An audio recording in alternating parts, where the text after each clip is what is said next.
ரெண்டு பேரும் ட்ரெஸ்ஸும் கியூட்டா இருக்காக்கா. நீயே இன்னைக்கு கிளம்பாம இருக்க? என்ன கிளப்பிவிய யாருமே இல்ல. நாங்க வர்றோம், பாப்பாவை கிளப்பி விடுறோம். சிட்டு பாப்பாவோட ட்ரெஸ் எடுத்து வா. டேய் சிண்டு, மணி தங்கச்சிங்கெல்லாம் திருவிழா கூட்டு போடா. அப்ப காசு கொடு. நைட்டு கொடுத்தேன்லடா, என்னடா பண்ண? அது நேத்து கணக்கு, இன்னைக்கு நான் கேட்கறது இன்னைக்கு கணக்கு. சரி, முதல்ல எல்லா பேரும் சாப்பிட்டு அப்புறம் திருவிழாக்கு போங்க. சரி பிரியம்மா. யப்பா, இத்தனை வகையா பிரேக்ஃபாஸ்ட்! எங்க அம்மாக்கு உளுந்தோட ரவுண்டா போட தெரியும் எனக்கு இப்பவே தெரியுது. என்ன பெத்த தெய்வமே, இட்லி பாரு அப்படியே அழகழகா இருக்கு, பார்க்கவே சூப்பரா இருக்கு. பூரி பாரு புசு புசுன்னு இருக்கு. இந்த மாதிரி என்னைக்காவது நீ எனக்கு சமைச்சு தந்திருக்கியா? போனா ரொம்ப புகழாதா. வா, நான் உன்னை புகழல, திட்டுறேன்.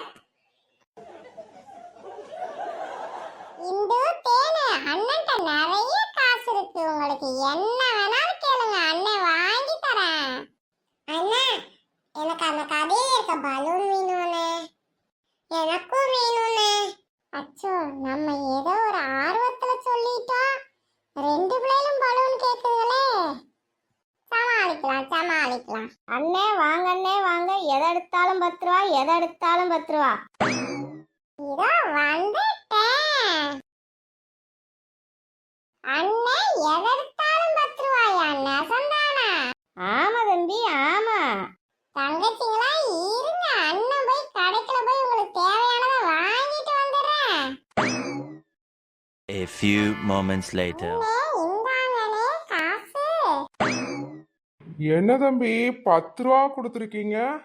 அது இல்லாம கல்லா பெட்டி வேற இட்டு வந்திருக்கீங்க. அண்ணன், நீங்க என்ன சொன்னீங்கன்னு கொஞ்சம் ரீவைண்ட் பண்ணி பாருங்க.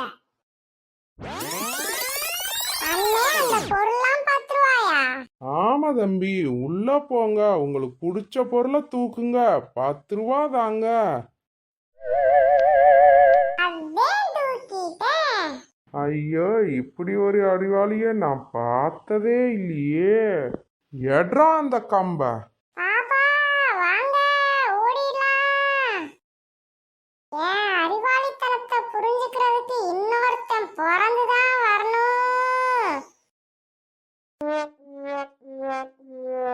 சித்தி வாங்க, உங்களுக்காக எவ்வளவு நேரம் நான் பந்தியில துண்ட போட்டு வெயிட் பண்றது. சாரிடா தங்க, சாரிடா. எல்லாரையும் கூட்டு வர டைம் ஆச்சு சாமி. தம்பி, அந்த பக்கம் பந்தியில யாராவது வர்றாங்களா?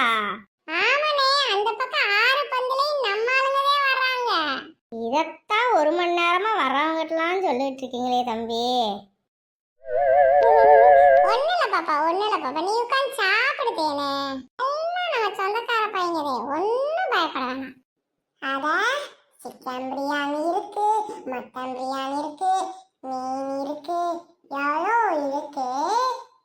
ஒரு கட்டு கத்திர வேண்டினா உனக்கு இல்லாதா பாப்பா? நீ சாப்பிட்டது போதான் மற்றவங்களுக்கு. கல்யாண சமையல் சாதம், சிக்கன் பிரியாணி பிரமாதம்.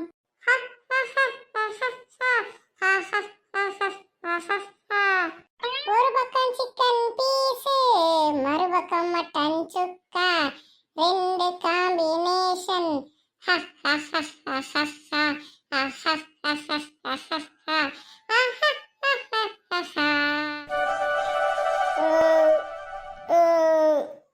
சுமந்தி, சாப்பிட்டு விட்டு படுக்காத, எந்திரி.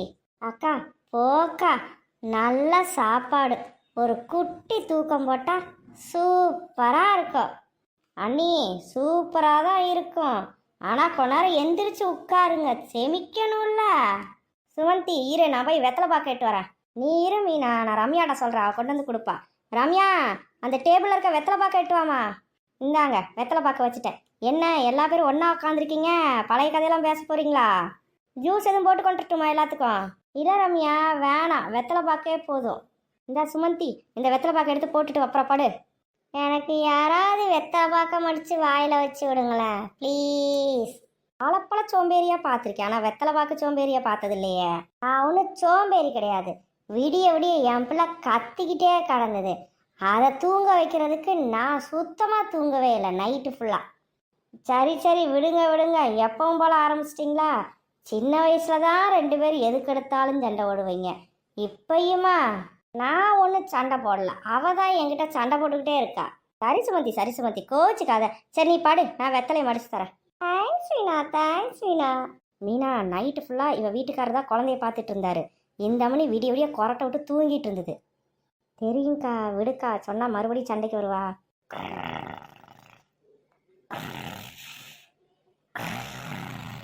மதினி தூங்கிடுச்சு. எனக்கு நம்ம சுகந்தியை பார்த்தா என் நாத்தனார் மாதிரியே இருக்கு. அவளும் இப்படிதான். அவள் நல்லதுக்கு ஏதாவது சொன்னா போதும் உடனே பாஞ்சிட்டு வந்துடுவா சண்டைக்கு. இங்கே பாரு மீனா, இது நம்ம தம்பி பொண்டாட்டி தான். ஆனால் பாரு, நம்ம கூட அக்கா தங்கச்சி மாதிரி பழகுது. ஆமாக்கா, சிட்டும் பொன்னி தான் ரொம்ப க்ளோஸ் ஆயிட்டாங்க. ஆமாம் மீனா, நம்மளை மாதிரியே அந்த பிள்ளைகளும் கடைசி வரைக்கும் ஒத்துமையாக இருக்கணும். நம்ம பிள்ளைங்கள்லாம் பாசக்கார பிள்ளைங்க மதினி. அதனால் எந்த பிள்ளைகளும் ஒன்றுக்கு ஒன்று விட்டு கொடுக்காம தான் இருக்குங்க.